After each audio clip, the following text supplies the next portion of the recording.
everybody, I'm Ryan, and today we're going to talk about flex slots in Izzet Prowess in Standard. By far the most popular and perhaps best deck in Standard. And we're going to start with something that we're not talking about. Look what I can do.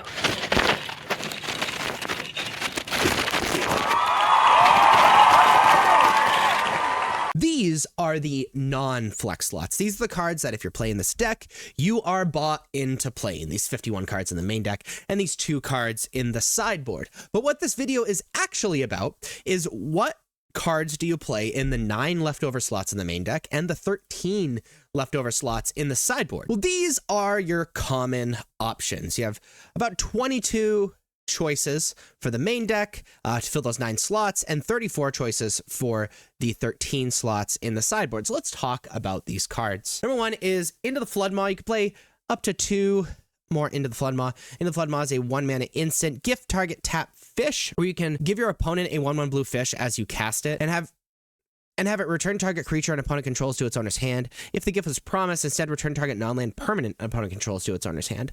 This is very powerful, getting things out of the way. It triggers prowess, so it powers up your homies as well. But it gets blockers out of the way so you can attack, which is awesome. And then there's this really common play pattern against temporary lockdown decks as well, where at the end of your opponent's turn, gifting a tap fish to bounce a temporary lockdown, get all of your stuff back, untap, kill your opponent.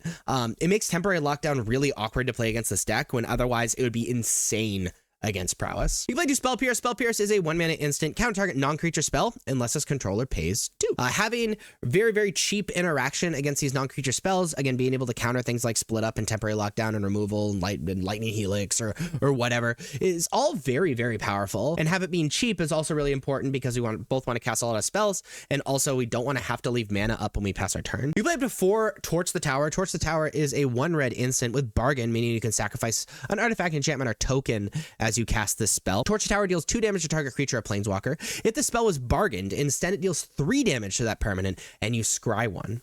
If a permanent dealt damage by Torch the Tower would die this turn, exile it instead. Exile removal is so good.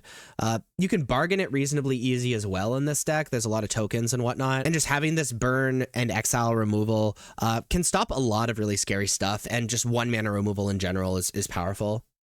You play up to 4 Drake Hatcher in the main deck.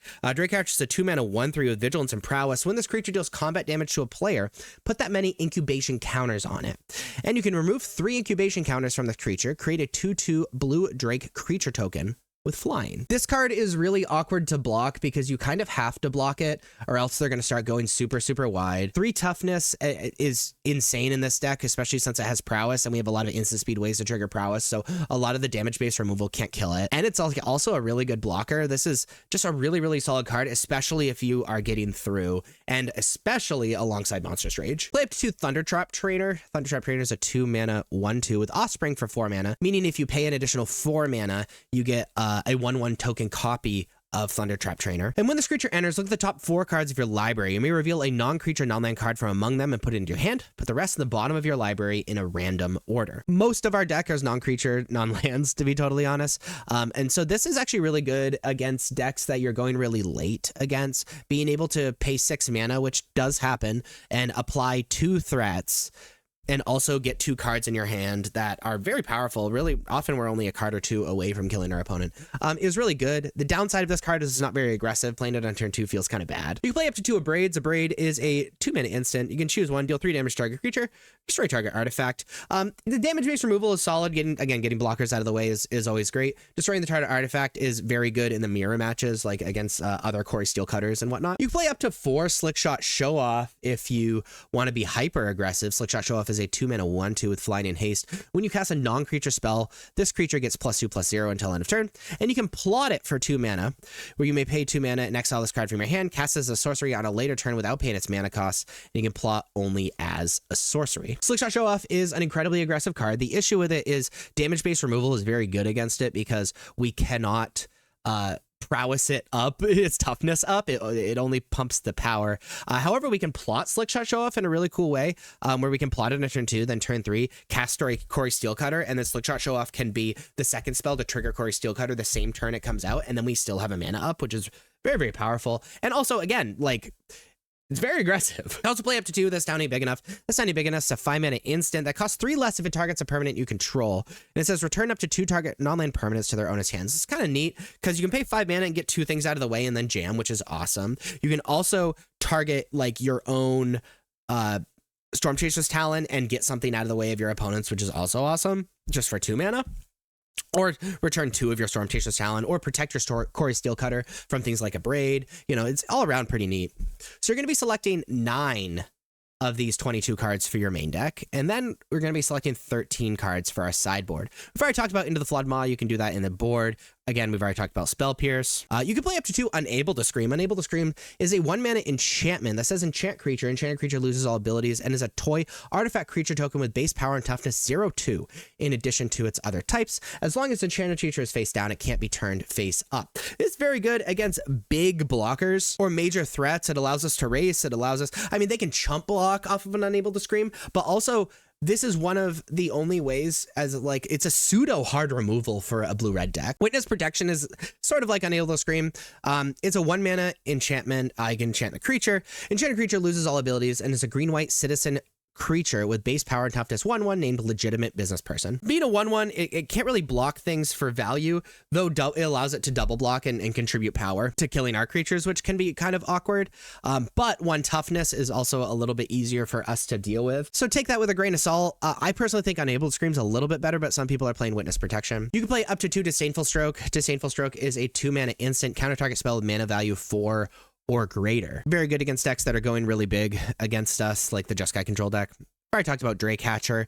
You can play up to 2 Negate. Negate is a 2-mana instant counter target non-creature spell.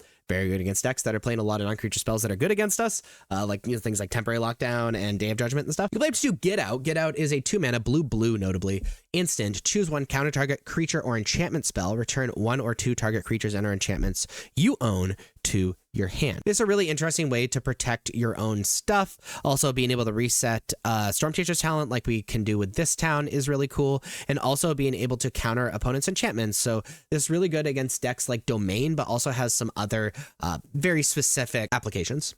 Oh, hello there. I'm glad you made it this far in the video. It probably means you're enjoying what you're watching. And I just wanted to let you know that I have a TCG Player store that funds a lot of the content that you're seeing, that in part allows me to do this full time.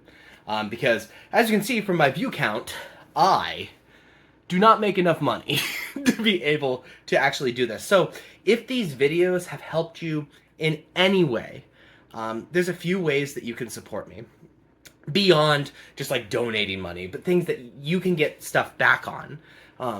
If you have cards you want to sell, then you should email me at justbottingbiz@gmail.com. Put right here. It's also in the description of every one of the videos. We can figure something out. I can make some offers. Having more inventory is super, super helpful, and you get money. And you can support me. The other way you can support me is by buying from my TCG Player store, which is also linked down below and in the link tree and all of that stuff. Link right here. You should totally check that out. I'll send you some cards, maybe write you a little note if I know that you're from the videos. That's it. Please consider it and enjoy the rest of your video. You can play up to 2 Enduring Curiosity. Enduring Curiosity is a 4-mana 4/3 with flash. When a creature you control deals combat damage to a player, draw a card. When Enduring Curiosity dies, if it was a creature returned to the battlefield under its owner's control, it's an enchantment. Enduring Curiosity is really good against decks that are going really long and we need those extra cards. Also, notably, it does not die to Temporary Lockdown because it's 4 mana, and also stays on the battlefield if they Day of Judgment. So it's kind of hard for a lot of opponents to deal with. Before I talk about this town, we could play those on the sideboard. We could play Lithomanic Barrage. Lithomanic Barrage is a 1-mana sorcery. The spell can't be countered. Lithomanic Barrage deals 1 damage to target creature or planeswalker. It deals 5 damage instead if that target is white and or blue. Very good against white and blue stuff. So specifically like Oculus. The issue with Oculus though is it's really easy for them to put a Sheltered by Ghosts on something like Fear of Missing Out or Marauding Mako, which makes Lithomanic Barrage look really awkward in your hand, but I still think it's very good dealing with opposing Oculuses and you know, in the few hands that they can beat us with. I've already talked about Torch Tower. We can play that in the sideboard. Same thing with a Braid. We can play Scorching Shot. Is a 2-mana sorcery, deals 5 damage to target creature. Another great way of getting things out of the way. Costs double red, 5 damage, kills most things in the format. 2 mana can end up being a lot, but if something is 5 toughness, it's going to block us for a very long time. You can play Rebel Salvo. Rebel Salvo is a 3 mana instant with affinity for equipment. We have Corey Steel Cutter, so like, you know, often this is cheap. It deals 5 damage to target creature or planeswalker.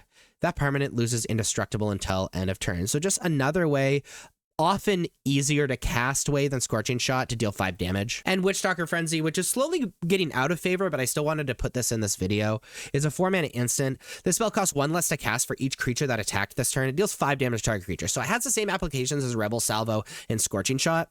However, you need to be attacking to make it really cheap. This deck is for sure attacking and very often is going wide, especially as it runs more and more Draycatcher. But paying 4 mana to deal 5 damage when we aren't attacking can be really awkward. We play up to 2 Sunspine Links. Some decks are playing 4. I think 2 is kind of our max, though. It's a 4 mana 5/4. Players can't gain life.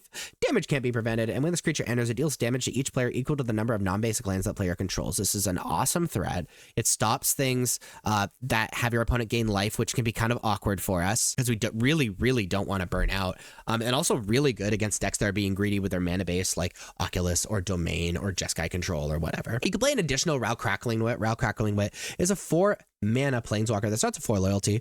Whenever you cast a non-creature spell, put a loyalty counter on Ral, which we have a lot of non-creature spells.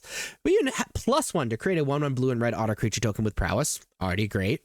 We can -3 to draw 3 cards and discard 2 cards. Allows us to have that card selection and dig through our deck for that few points that we're missing. And his -10 is draw 3 cards. You get an emblem with instants and sorcery spells you cast have storm. So we win when we -10, especially since we get to draw 3 cards in addition to it. And it's reasonably easy to alt Ral if it goes unanswered in this deck as well. It's really good against those decks that are going very long against us and we need a really sticky threat. And then we can play an additional Ghost Vacuum. Ghost Vacuum is a 1 mana artifact. We can tap it to exile target card from a graveyard.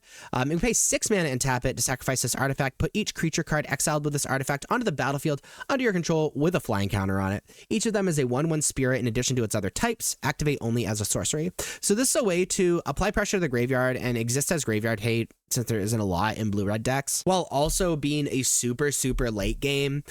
You can just like cash it in to put a bunch of creatures that you've already exiled onto the battlefield, which is very powerful, especially against these like Oculus decks and whatnot. But again, you're going to be selecting 13 of these 34 cards in the sideboard and 9 of these 22 cards in the main deck, and then you have your very own but stock version of Izzet Prowess in Standard. If you like this video, please be sure to like and subscribe. Check me out on social medias. Links are above me and in the description. Thank you so much for watching. I'll see you next time. Bye-bye.